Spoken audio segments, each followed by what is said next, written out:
Hello po at maligayang pagbabalik.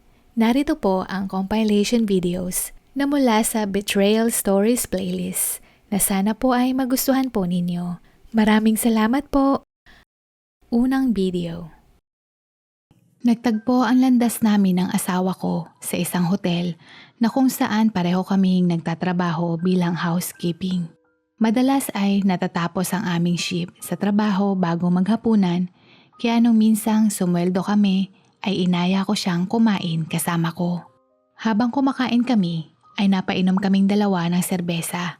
At hindi na namin namalayan na nalasing na kaming pareho, kaya't sa huli ay nagpunta kami sa isang motel. Dahil sa merong nangyari sa amin, kaya naman iyon ang naging dahilan para ipagpatuloy ang pagdidate naming dalawa.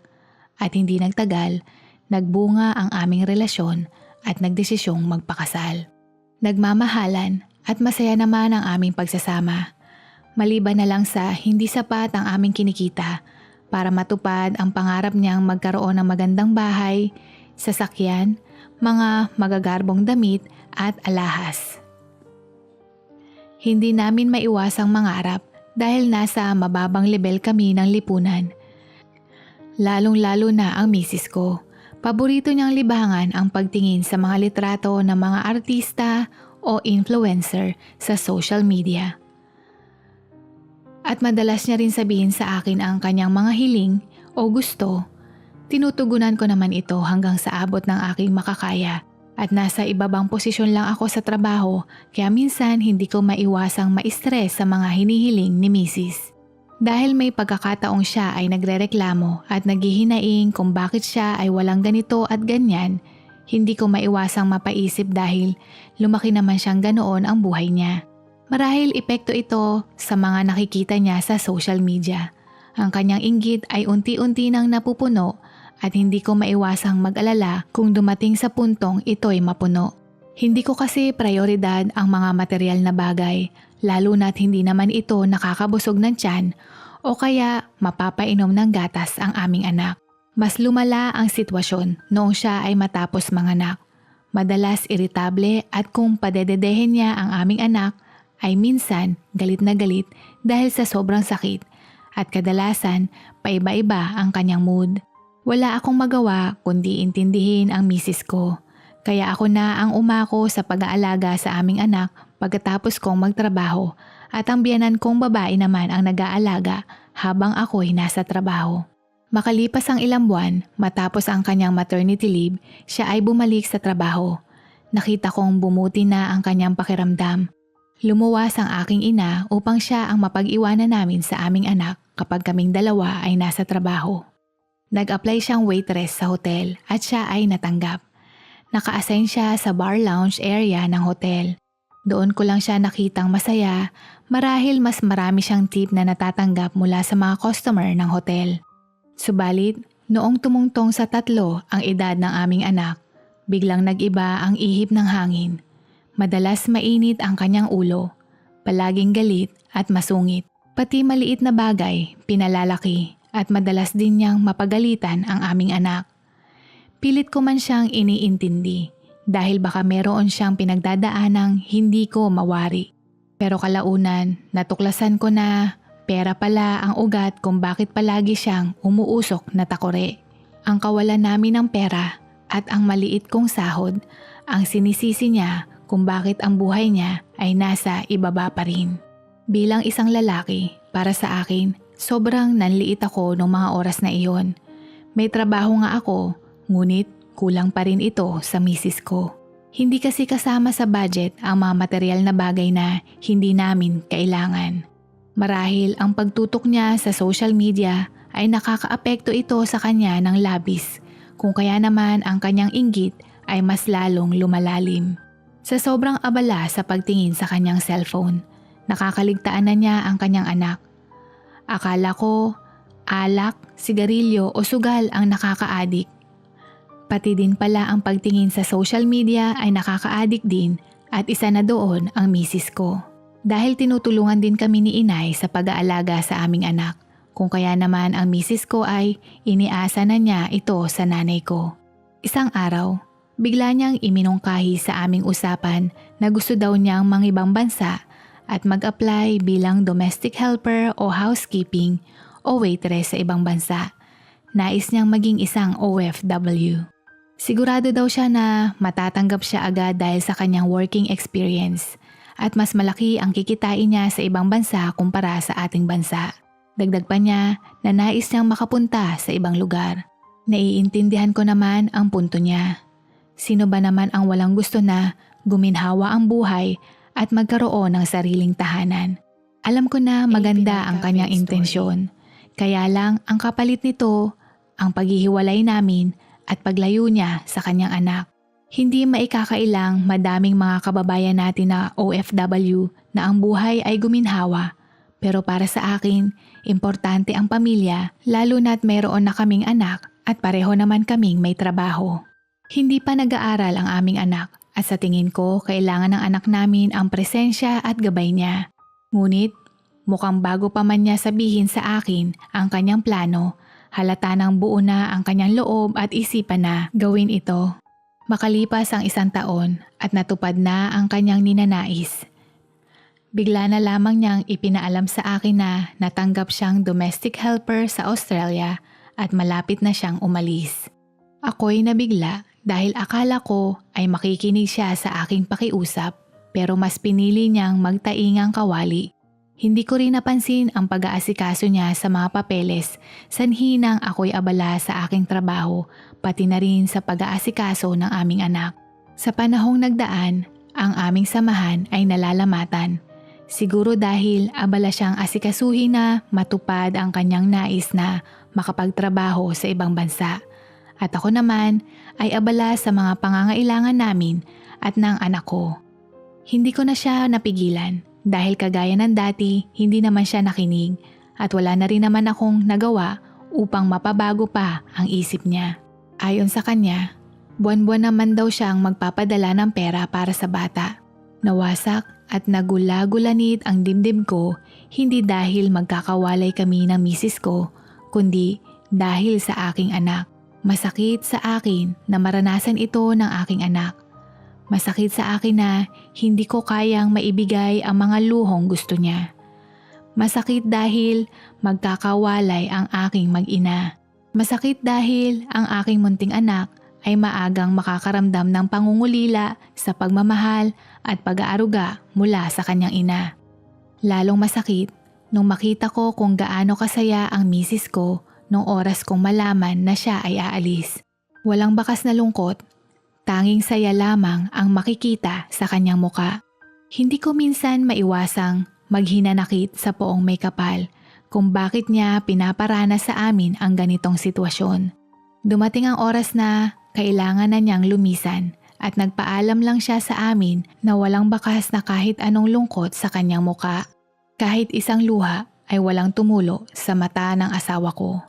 Ang tanging sinabi niya lang sa anak ko ay, "Kapag lumaki ka na, dapat ay maging mayaman ka para hindi maging ganito ang buhay mo."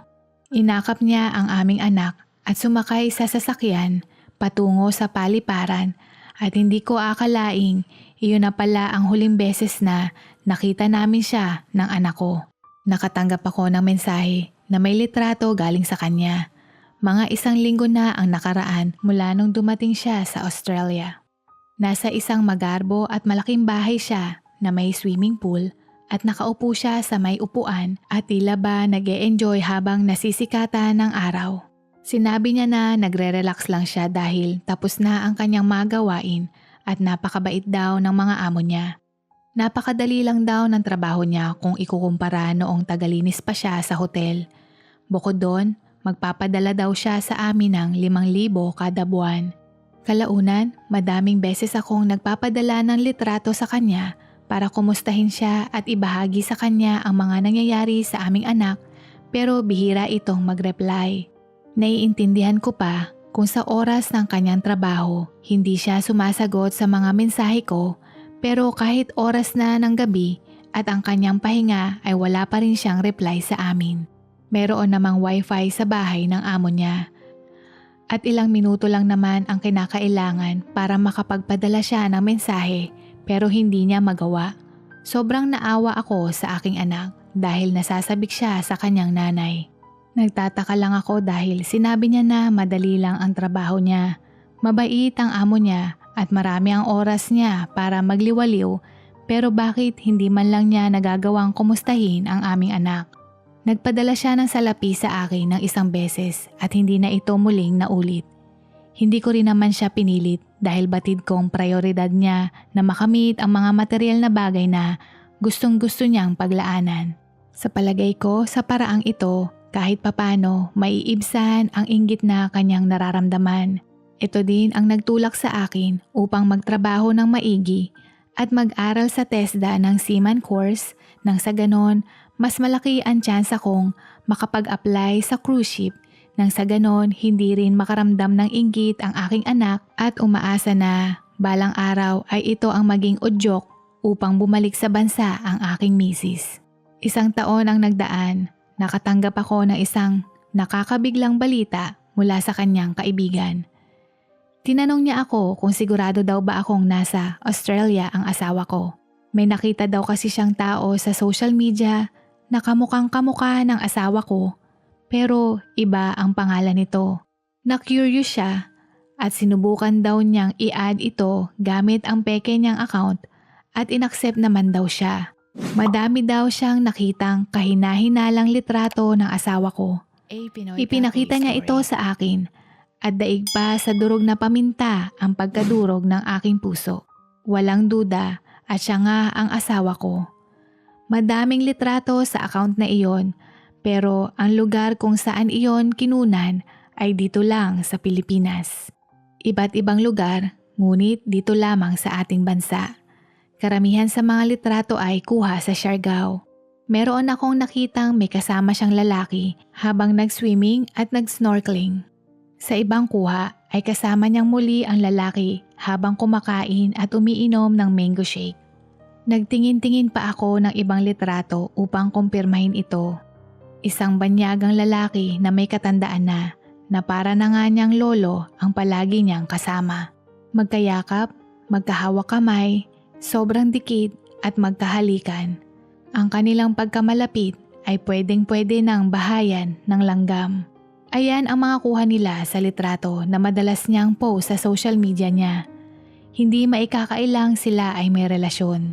Subalit, ang mas lalong nakakapangbigla ay ang mga litrato niya na may malaking tiyan at halatang ipinagbubuntis niya ang anak nila ng matandang banyagang karelasyon niya. Dahil wala akong social media account, napagawa ako ng di oras nung matuklasan ko ang mga litrato ng misis ko na gamit ang ibang pangalan. Gusto kong malaman kung bakit siya nagpalit ng pangalan. Nagsimula akong mag-imbestiga at tiningnan ang lahat ng post niya mula nung mga nakaraang taon. Hindi ako makapaniwala sa aking natuklasan. Ang mga kuha sa kanyang litrato ay pamilyar ang mga mukha ng iilan sa kanila. Sila ang mga ipinakilala niyang kaibigan sa akin noon at ang nakapaglaglag ng aking panga ay nung makita ko din sa mga litrato ang kanyang ina at mga pamilya niya. Nakakuyom ang aking mga kamao at hindi ko mapigilang magalit. Niloko nila akong lahat. Lahat sila pinagmukha nila akong. Pinaikot nila ako sa kanilang palad at ginawang katawa-tawa. Hindi pala siya talagang umalis sa Pilipinas. Hindi siya kailanman naging OFW sa Australia. Nakilala niya ang banyagang ito sa social media at nagsinungaling siya sa akin nang sa ganon ay makasama niya ang nobyo niyang matandang banyaga na makapal ang bulsa. Kaya pala ang kanyang ina ay tahimik din. Laking palaisipan sa akin kung alam ba ng lalaki na may asawa at anak na siya. Kung alam niya, bakit siya pumayag na magsama sila at magkaroon pa ng anak. Siguro ay pati ang lalaking ito ay niloloko ng asawa ko dahil iba ang pangalan na ginagamit niya. Isang bagay lang ang kailangan kong gawin upang mapatunayan lahat ng mga suspecha ko. Sa palagay ko, nakakaramdam ako na isa ding biktima ang banyagang ito kagaya ko. Sinubukan ko siyang kontakin pero hindi na siya sumasagot. Kaya naisipan kong komprontahin ang lalaking kinakasama niya. Nag-ipon ako ng sapat na pera upang makalipad sa Siargao. Dahil hindi ko alam ang eksaktong lokasyon nila, ay nagtanong-tanong ako sa mga tao doon dahil hindi kalakihan ang lugar at iilan din naman ang mga kainan at inuman na meron doon, kaya hindi rin ako nahirapan na matagpuan ko ang lalaking kinakasama niya. Uminom muna ako ng isang shot ng rum at huminga ng malalim bago ko nilapitan ang banyaga. Akala niya nung una ako'y nagbebenta ng produkto, kaya madali niyang hinawi ang kanyang kamay para paalisin ako. Ngunit marahan kong sinabi ang pangalan ng kanyang karelasyon at nais ko siyang makausap tungkol dito. At iniabot sa kanya ang litrato ko, misis ko at ng anak ko sa kanya.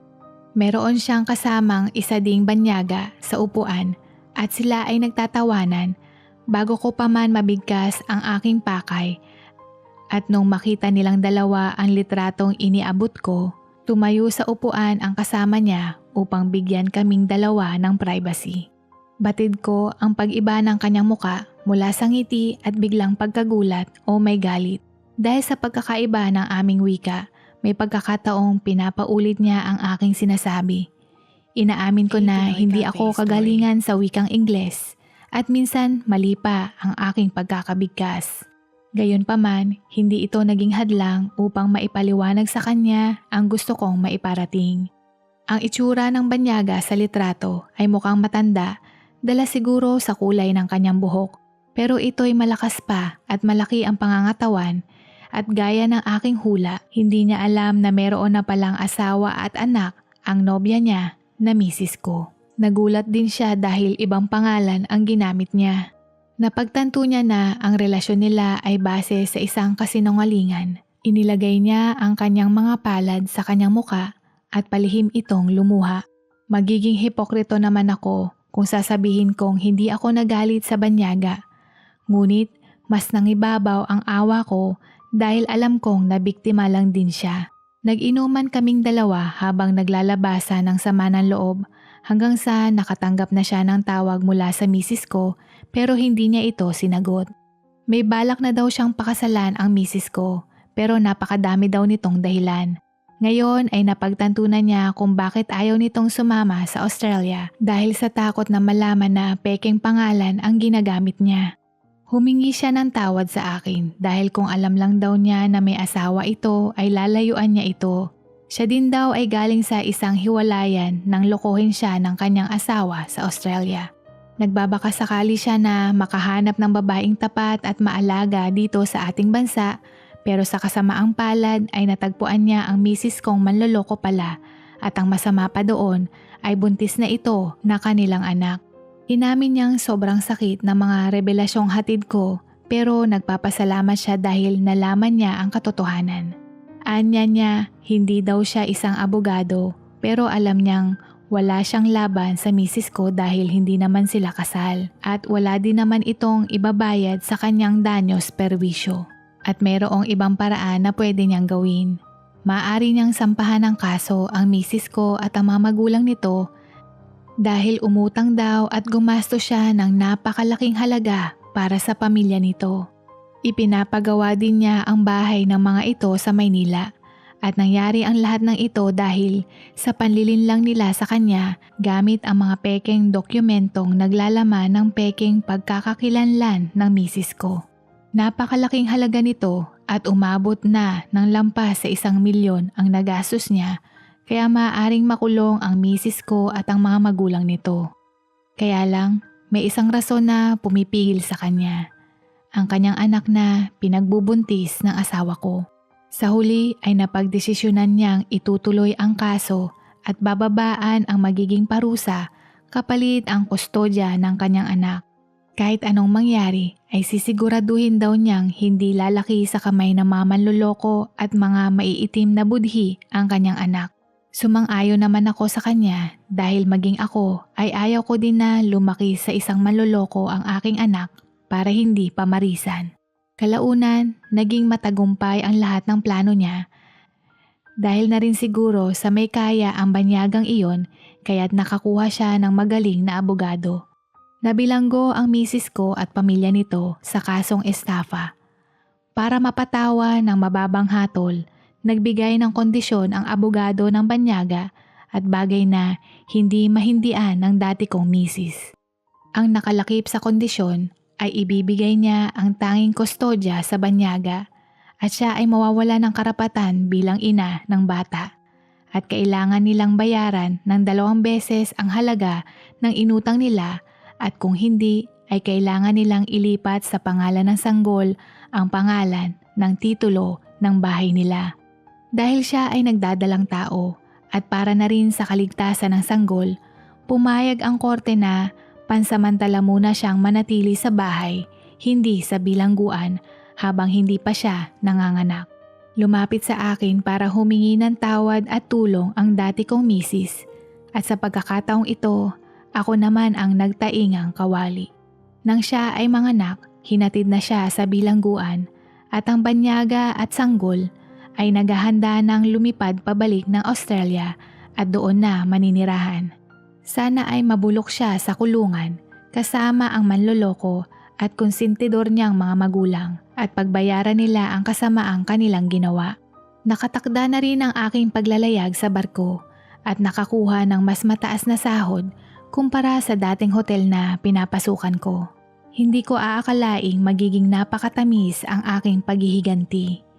Ngayon, ang buong lakas ko ay ilalaan ko lamang sa hinaharap naming mag-ama at sisikaping punuan ito ng kalinga ng isang ina. Pangalawang video. Ako ang halos breadwinner sa aming pamilya. Upang masuportahan ang aming malaking pamilya ay kinailangan kong humanap ng trabaho at nakapasok ako bilang serbidora sa isang Japanese-Filipino style restaurant.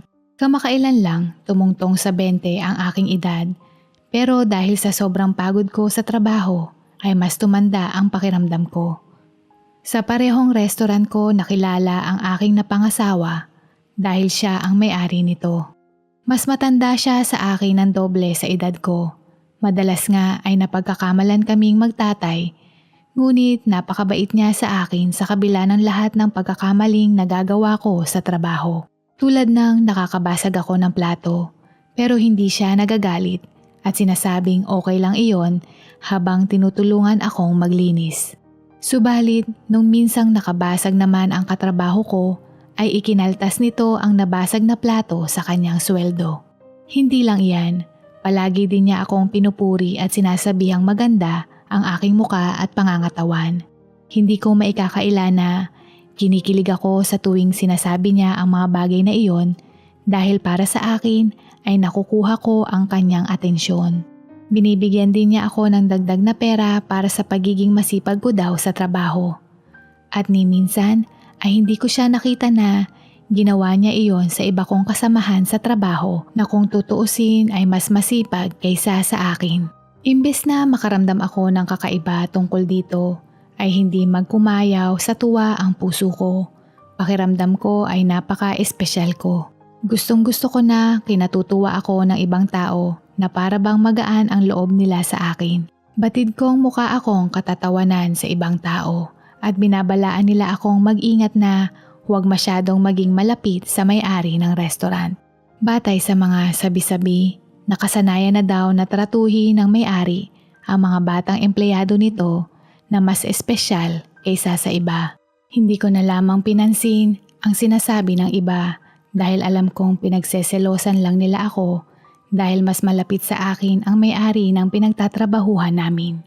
Hanggang sa pagkaraan ng ilang linggo ay nagpakita siya ng interes sa akin. Pinapadalhan niya ako ng mga mensahe sa tuwing pagkatapos ng oras ng aking trabaho. Madalas ay tinatanong niya kung nakarating na ako ng ligtas sa bahay o kung kumain na ba ako o di kaya'y kung may balak daw ba akong paunlakan ang kanyang imbitasyon. Sa wakas ay dumating ang pagkakataon na niyaya niya akong kumain sa labas sa isang bagong Japanese restaurant. Sinabi niya na gusto niya matikman ang mga pagkain na inihahanda doon upang magkaroon siya ng ideya sa kanyang negosyo. Let's mix business with pleasure, tugon niyang nakangiti sa akin. Nung gabi na iyon, para akong nasa langit. Nanluwa ang aking mga mata nung makita ko ang mga presyo ng bawat putahe. Pinapalibutan ng mga nakaupong customer ang isang malaking lutuan kung saan doon aktwal na nagluluto ng mga putahe nila sa menu At kita mo din kung paano nila inihahanda ang mga sashimi at sushi ng restaurant. May pagkakataon din inaaliw ng chef ang kanilang mga customer habang kumakain sa pamamagitan ng paggawa ng mga tricks habang nagluluto gamit ang mga kasangkapang pangkusina. May mga naglalagablab na apoy, inihahagi sa ere ang mga ginisang pagkain at nasasalo ito. Ilang beses din akong sinalina ng boss ko ng sake sa napakaliit na basong pang isang lagukan lang. Kaya naman hindi ko namamalayan na paparami na pala ang impluwensya ng alak sa aking katawan. Bukod sa nag-enjoy ako sa mga pagkain kinain namin nung hapunan, lumipat pa kami sa isang bar at uminom ng alak. Dito na nagsimula na lumakbay ang kanyang mga kamay sa aking katawan. Para akong nagayuma sa salitang lumalabas sa kanyang bibig at hindi ako makawala sa sumpang kanyang ibinigay sa akin. Lahat ng mga sinabi niya ay malugod kong sinasang-ayunan nung mga sandaling iyon.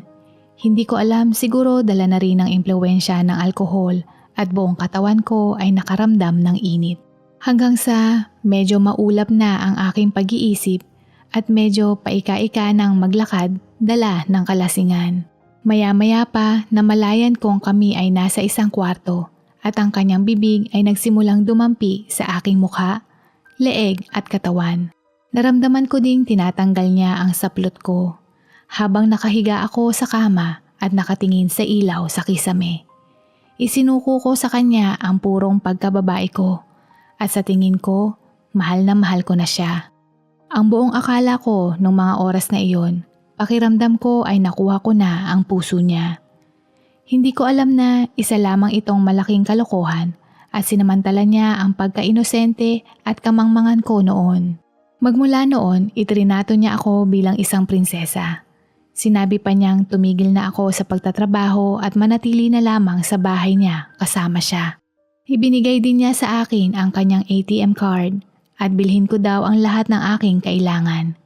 Kinumbinsi din niya akong mag-aral magmaneho nang sa ganon ay maibili daw niya ako ng sasakyan. Sa aking palagay, ang lahat ng ginagawa niya ay nagpapatunay na mahal niya ako. Ngunit hindi naging madali lalo na't natuklasan kong siya ay isang babaero. Bagamat may katangian siyang napakabait sa tuwing magkasama kami, halos kabaliktaran naman kapag siya ay umaalis ng tahanan namin. Hindi niya kailanman sinasagot ang aking mga mensahe o tawag kapag umaalis siya. Isang araw, nakaranas ako ng lubhang pananakit ng aking sikmura at dahil hindi ko siya makontak ay agad akong nagtungo sa ospital. Nung medyo maayos na ang aking pakiramdam ay agad akong nagtungo sa restaurant at doon ko nasaksihan na may isa siyang nilalanding babae na empleyado din niya. Nakapatong ang kanyang kamay sa balikat ng babae at masaya silang nagtatawanan. Umuusok ako sa galit at agad ko silang sinugod na dalawa. Singbilis pa sa kidlat ang pag-alis niya ng kanyang kamay at lumayo ng kaunti sa dalaga. Dahil tanging kamay lang niya ang nakaakbay ay hindi ko mapatunayan na naglalandian nga talaga silang dalawa. Dinahilan niya na ginagawa niya lang iyon bilang pakikisama sa mga empleyado at masyado lang daw akong malisyoso. Nagawa kong makuha ang numero ng telepono ng babae sa manager ng restaurant. Tinawagan ko siya para kumpirmahin ang kutob ko at gaya ng inaasahan noong una ay itinanggi niya ito. Pagkatapos ko siyang takutin na isusumbong ko siya sa mga magulang niya, doon na siya nagsimulang umiyak na nagmamakaawa na ititigil na niya ang pakikipagrelasyon sa amo niya na kinakasama ko. Aalis na din daw siya sa trabaho at nangakong hindi na manggugulo pa. Kinumpronta ko din ang kinakasama ko na dating amo ko sa restaurant at humingi din ito ng tawad sa akin. Sinigurado niya din sa akin na iyon na ang una at huling pagkakataon na lolokohin niya ako. Bilang bahagi ng pagsuyo niya sa akin ay niregaluhan niya ako ng isang mamahaling kwintas. Nakita ko naman na seryoso siya at nagsisisi kaya napagdesisyonan kong patawarin siya. Sa kasamaang palad ay nangyaring muli iyon hanggang sa paulit-ulit na lang ang pangloloko niya sa akin. At sa tuwing nangyayari iyon at nabibisto ko siya ay humihingi siya ng tawad at binibigyan niya ako ng mga mamahaling regalo. Naging bulag, pipi at bingi ako sa aming relasyon at umaasang siya ay magbabago. Marahil din sa nasilaw ako sa mga material na bagay na ibinibigay niya sa tuwing siya ay may sala. Ang kanyang pagsuyo ay walang hanggang pagtigil hanggang siya ay mapatawad ko na. Alam kong napakarupok ko at masasabihang mangmang dahil paulit-ulit ko na lang siyang pinapatawad. At ibinaling ko sa mga nagiging babae niya ang kasalanan kung bakit siya nagaganahan at nauudyukan sa kanyang motibong mambabae kaysa sa kinakasama ko. Palagi kong kinukumbinsi ang sarili ko na mabuting tao ang asawa ko at inaakit lang siya ng mga malalanding babae na iyon. Sa sobrang pagkadesperada kong siya ay magbago, naisip kong baka kung mabuntis ako at may anak kami, siya ay magbabago. Baka sakaling maging matino na siya at maging isang mabuting ama at asawa sa amin kung magkakaanak na kami. Narinig naman ng Panginoon ang aking dalangin na mabuntis kaya ilang buwan lang ay nagdadalang tao na ako. Pansamantala siyang nagbago, pero di kalaunan mas lumala ang pambababae niya. Hindi ko maramdaman na masaya siya na magkakaanak na kami. Ni minsan din ay hindi ko nakitang interesado siya sa dinadala ko. Isang beses lang din niya akong sinamahan na magpatingin sa doktor. Hindi din niya ako tinatanong kung ano bang kasarian at magiging pangalan ng bata. Nagsimula na din siyang magreklamo sa mga ginagastos ko para sa aking sarili at sa bata. Bagong mga damit ba yan? Bago na naman? Ang dami mo pang damit dyan ah. Magsuot ka na lang ng mga malalaking t-shirt at salawal. May inis niyang banggit. Madalas na niya iyon sinasabi sa tuwing bumibili ako ng mga malalaking damit pang buntis. Ginamit niya itong dahilan para siya lumabas-labas at umaarteng naiinis na walang dahilan. Siguro paraan niya para makuha niya ang gusto niyang gawin. Nambababae sa pagkakataong ito, pero kapag siya ay nabisto ay hindi na siya humihingi ng tawad sa akin at tila ba nagmamalaki pa siya. Buntis ka, lalaki ako. May pangangailangan ako bilang isang lalaki. Kung hindi mo kayang ibigay iyon, normal na hanapin ko iyon sa iba. Pagalit niyang wika. Harap-harapan din niyang kinakausap ang mga kabit niya at lantaran ang pagbigkas niya ng mga malalanding salita habang nakaupo ako sa sofa o minsan ay sinasadya niya itong marinig ko. Noong mga anak ako, mag-isa lang ako. Hindi niya ako dinamayan at tinulungan sa pag-aaruga. Lalong-lalo na nung sanggol pa lang ang anak namin. Lumipas ang panahon, hindi rin niya magawang makipaglaro o makipagbanding sa kanyang anak. Ipinakita na niyang wala siyang pakialam sa aming mag-ina. Totoo pala na mahirap mapabago o magbago ang isang taong may nakaugalian na katangian. Kaya naman unti-unti akong nawawala ng pag-asang magbabago pa siya, lalong-lalo na ang pambababae niya. Sa kabila ng mga nangyayari sa akin, pinilit ko na lamang na pagaanin ang sarili ko. Naisip ko na lang na ako ang nanalo sa lahat ng babae niya. Dahil ako lang yung naninirahan na kasama siya at nagkaroon ako ng anak sa kanya. Alam kong malaking kahibangan at katawa-tawa pakinggan, pero para sa akin ito ang aking paraan para tanggapin na ganito na ang aking sitwasyon. Kahit bali-baliktarin ang sitwasyon, wala akong magagawa kundi tanggapin ito dahil siya lamang ang bumubuhay sa amin at ng anak ko. Kaya kahit papano, hindi naman namin naranasang magutom at may bahay na tinutuluyan, kaya isa itong dahilan kung bakit hindi ko siya mahiwalayan. Naging ganoon ang buhay ko makalipas ang maraming taon. Para akong nakakulong at laging may kirot sa dibdib at naging matatag para na rin sa aking anak na babae. Subalit isang gabi, umuwi siyang lasing na lasing at nung tinawag niya ako sa sala, nakita kong humahagulgol siya. Hindi ko maipaliwanag pero may konting tuwa akong naramdaman nung makita siyang nakalugmok. Lumuluha niyang sinabi sa akin na ito ay karma para sa lahat ng kanyang kasalanan at masamang pagtrato sa akin at sa aming anak. Nakiusap siya sa akin na patawarin siya at ang hinihiling niya sa akin na alagaan siya hanggang siya ay lumisan. Ibinalita niya sa akin na siya ay may lubhang sakit. Nagulat ako sa balita at dahil naawa ako sa kanya, inalagaan ko siya. Dinala ko siya sa ospital para sa regular na gamutan at pagsusuri. Bumalik ako sa trabaho sa restaurant upang pamahalaan habang siya ay unti-unti nang nanlalambot at nanghihina. Nalungkot ako sa kanyang sitwasyon at hindi ganoon kadali ang pag-alaga sa kanya. Ngunit nakadama ako ng kaunting tuwa dahil pakiramdam ko na sa bandang huli ako pa rin ang gusto niyang makasama hanggang sa mga sandali ng kanyang buhay.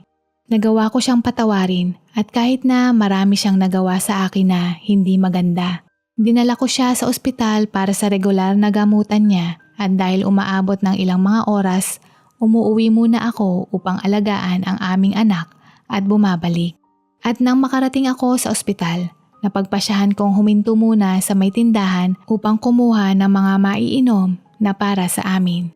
Subalit bago ako pumasok, nakita ko ang aking asawa at isang babae na nagtatalo sa loob. Naghintay ako hanggang sa makalabas sila at ang aking asawa ay nagpunta sa loob ng ospital. At ang batang babae ay nagpunta sa kalye upang sumakay ng taxi. Pinuntahan ko yung babae at pinigilan siya. Sinabi ko na asawa ako nung lalaking kausap niya at hiniling na malaman kung sino siya. Tila alam niya kung sino ako at hindi man lang siya nagulat nung paglapit at pagtanong ko sa kanya. Sa halip, tumingin siya sa akin na may awa at sinabi sa akin na siya ay isang nurse sa ospital at nakiusap ang aking asawa na kung maaari magkaroon sila ng ugnayan sa isa't isa. Sabi niya, sinabi sa kanya ng aking asawa na mayroon lamang siyang kaunting oras upang mabuhay at siya ay isang anghel na magdadala sa kanya sa langit at nais niyang makipag-date sa isang napakagandang babae bago siya mamatay. Sa katunayan, siya ay napakaganda. Kahit nga ako ay nagandahan sa kanya. Maihahalin tulad mo siya sa isang modelo. Tumanggi raw siya nung una, ngunit inalok siya ng malaking halagang pera. Napakalaking halaga nito na para tanggihan kaya hindi niya ito tinanggihan. Humingi ng paumanhin ang babae para sa mga nagawa niya. Kinailangan lang niya ng pera kaya niya ito nagawa. At nag-aaway sila dahil sinabi nito sa aking asawa na ititigil na niya ang pakikipagkita sa kanya. Nangako siya sa akin na iyon ang huling pagkakataong makikipagkita siya sa aking asawa at hindi na ako muling mag-aalala tungkol sa kanya.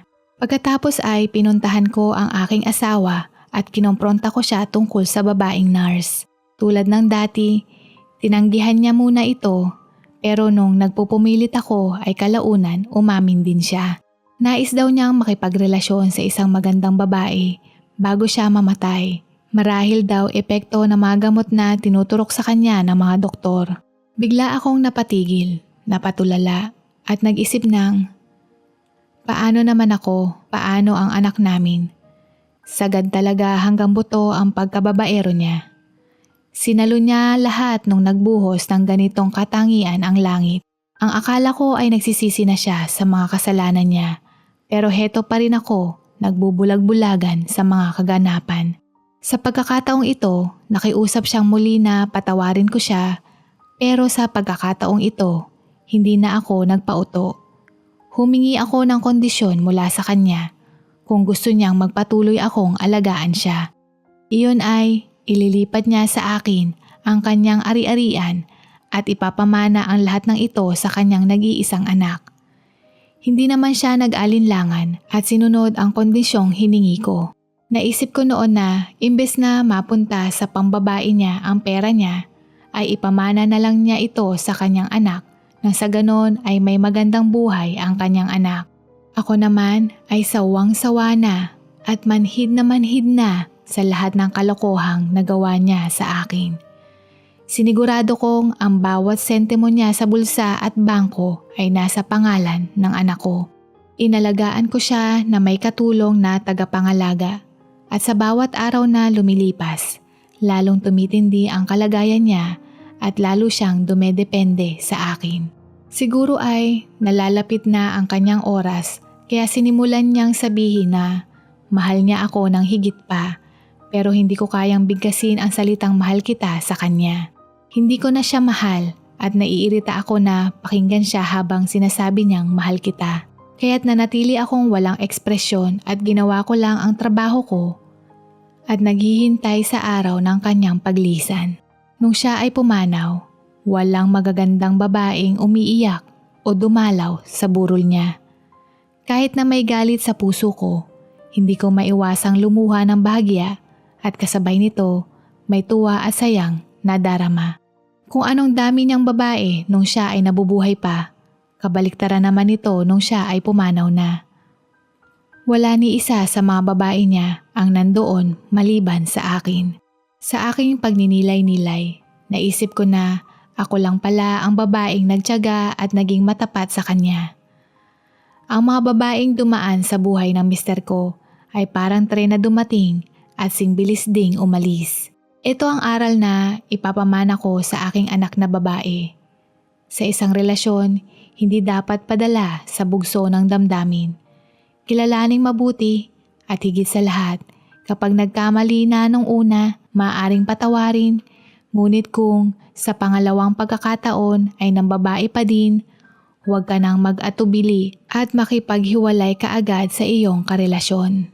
Lahat ng sugat ay naghihilom, pero walang gamot sa taong piniling maging mangmang gaya ko noon.